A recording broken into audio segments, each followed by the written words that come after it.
Vamos falar então primeiro sobre a estimulação do tato, tá? O tato é representado pela mão, porque é a nossa capacidade de sentir temperatura, sentir dor, sentir pressão, sentir a forma, e isso tudo através do maior órgão do nosso corpo, que é a pele.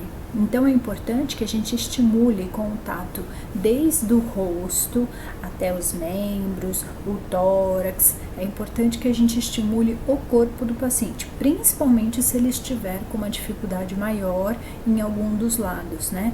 Então tem paciente que tem uma paralisia do lado do rosto e também tem uma dificuldade motora grande em um lado do corpo.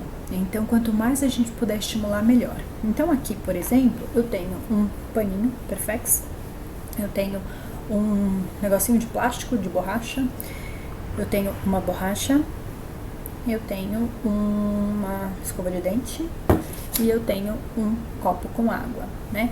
Então, o que a gente pode fazer? A gente pode passar no paciente e perguntar para ele: é áspero? É macio? É gelado? É quente? É molhado? Uma pergunta de cada vez, claro, né? É molhado ou é seco? É grande ou é pequeno? É enrugado? É liso? Então, todas essas perguntas estimulam a compreensão com a sensação. E isso vai aproximando o paciente de entender o sentido de cada uma daquelas palavras de novo. Então, ainda falando sobre a estimulação tátil, a gente tem que pensar que quanto mais a gente der para o paciente estímulos sensoriais, de sensação, e quanto mais a gente puder nomear o que a gente está fazendo, então, por exemplo, vou passar a escova, fecha os olhos, aonde que eu estou passando? O paciente coloca a mão.